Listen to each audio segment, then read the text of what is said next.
There's been an alien attack on Earth. Where'd they all come from?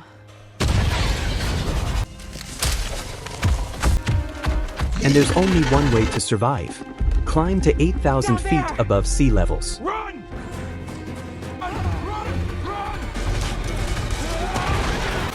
Or get ready to fight.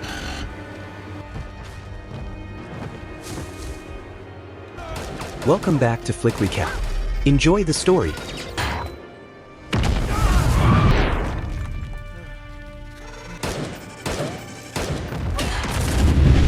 The narrative takes place 3 years after a catastrophic worldwide disaster in which many monsters emerged from the earth and attacked people non-stop. One particular behavior about these creatures, now known as Reapers, is that they are unable to function above 8,000 feet above sea levels. Those people who were already over this limit or who were able to get out in time are the rare survivors. Now, Hunter, a young man who lives in the tiny village known as Lost Gulch Refuge in the mountains, is one of them. One day, he decides to go below the safety line. Upon arriving, he uses his binoculars to watch kids playing at Red Rock, a nearby community perched on top of a mountain. The quietness is abruptly broken by a frightening sound. Completely startled, he tries to rush back to safety. Behind him, we hear terrible roars accompanied by thunderous gallops. He is being pursued by a Reaper. Fortunately, Hunter is able to cross the line when one of the creatures almost catches up with him. Exhausted, Hunter sits to catch his breath, terrified by the encounter he just had.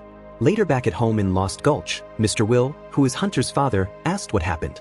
Hunter confesses to crossing the line and explains that he thought the Reaper's inactivity for a long while meant it would be safe to go out. He also mentions that he feels lonely being the only child in their community. Despite this, Mr. Will chastises him gently and emphasizes the danger and responsibility of staying safe. Later on, while hunting with his friend Katie, Mr. Will reveals his concerns about his son's behavior.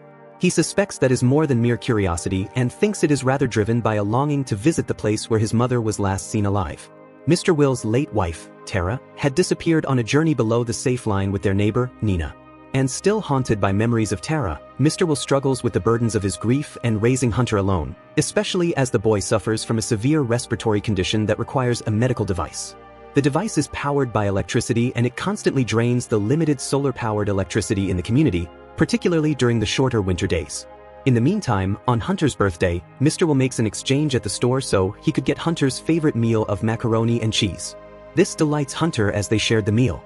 As his dad prepared the meal, Hunter asked why they never used their radio again and Mr. Will tried to explain the need to conserve energy to him. Days later, Hunter experiences another respiratory crisis and Mr. Will administers an injection instead of relying on the device as he realizes that their filters are nearly exhausted. Now focusing on getting replacements, he decides to embark on the dangerous journey to a hospital in Boulder which is located 600 meters below the safety line.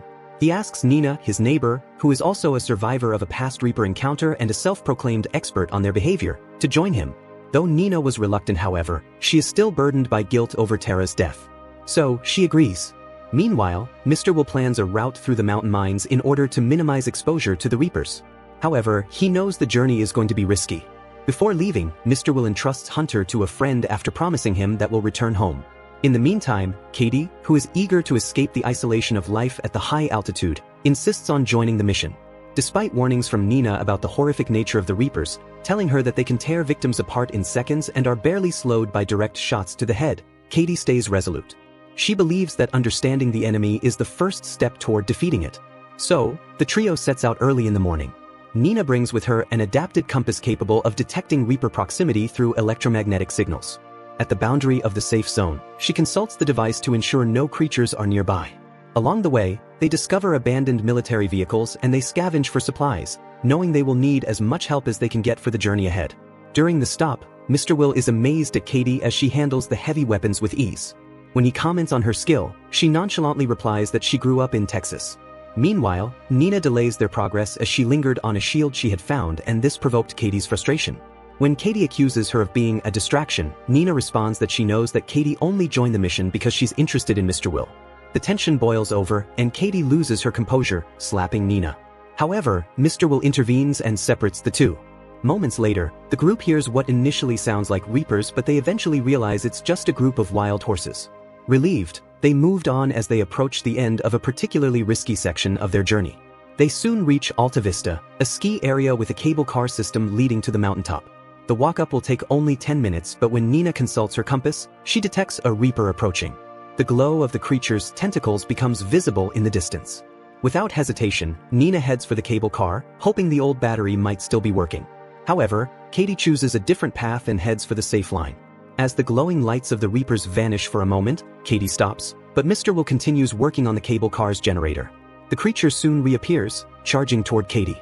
Despite her heavy fires, the Reaper survives each shot and emerges unscathed from each explosion. Realizing she cannot defeat it, Katie runs toward the cable car system and immediately climbs one of its support pillars. Meanwhile, Mr. Will shoots at the Reaper to buy her time, but the beast shakes the structure violently. Seeing this as her only way of escape, Katie gathers her courage and leaps toward the moving cable car, but she misjudges the distance and falls short. Fortunately, Mr. Will catches her hand and holds onto her. Although the structure is rocked by their combined weight, the cable car continued moving. However, the Reaper hits the cables again, causing the car to jolt violently. The trio eventually falls to the ground, landing just few steps away from the safe altitude line. Scrambling, they manage to cross the boundary just in time as they collapse in exhaustion as the Reaper stops its pursuit. Relieved but totally shaken, they decide to spend the night at a resort hotel nearby. There, Nina manages to find a drink to toast their survival. During the time together, Mr. Will presses Nina about her research, hoping for insights into the Reapers. She admits she knows little but emphasizes the importance of understanding what happened 3 years ago. She explains that the Reapers appeared worldwide simultaneously, targeting only humans. They neither ate nor slept, focusing solely on eradicating humanity. Suspecting that Nina is withholding information, Mr. Will recalls his last conversation with Tara. He had begged her not to join Nina's expedition to her laboratory, fearing Nina's reckless pursuit of success will put them in trouble. However, Tara had been determined to find a way to combat the Reapers, even if it meant risking her life. He remembers that she had also anticipated the issue of Hunter's medical device filters, something Mr. Will regrets not addressing sooner. At dawn the next day, the trio finally reaches the entrance to the mines, where Mr. Will explains their route. When Nina hears that part of the path dips below the safe altitude, she questions his plan. She points out that any deviation in the tunnel's altitude could prove fatal. When they pressed for honesty, Mr. Will admits that there's a short stretch well below the safety line. Furious, Nina and Katie argue with him for not telling them beforehand. Eventually, they agree to continue in their quest. Their progress is soon halted by an unexpected blockage, forcing them to take an alternate tunnel almost entirely below the safety limit. At the top of a staircase leading to the lower level, Katie is startled by a bat flying at her. She takes a moment to compose herself, sharing a vulnerable memory of being physically abused by her boyfriend the day before the apocalypse. For the first time, Nina shows genuine compassion. Despite the somber moment, Mr. Will urges them to continue descending. Once inside the tunnel, they struggle to control their fear and breathing, knowing that the Reapers can detect carbon dioxide.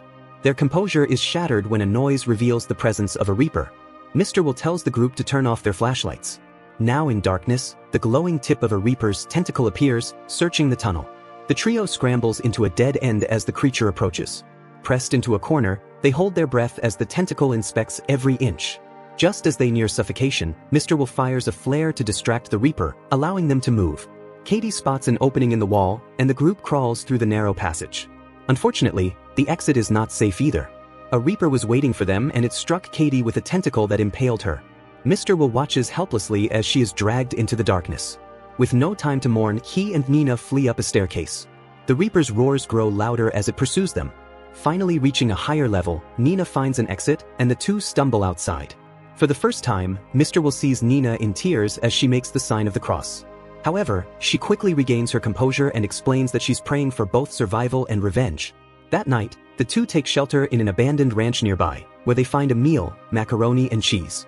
Over dinner, their grief for Katie brings them closer. They discuss Tara and her ill-fated mission.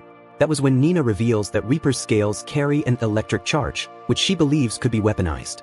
Her goal at the laboratory had been to develop a device capable of causing internal combustion upon contact with the scales. Mr. Will, however, remains skeptical, bitter that Tara died chasing what he now sees as an unproven theory. The next day, Mr. Will and Nina take the truck from the ranch and head toward Boulder. After a tense pause at the edge of the safety line, Mr. Will accelerates, passing aimless horses and craters left behind by the Reapers.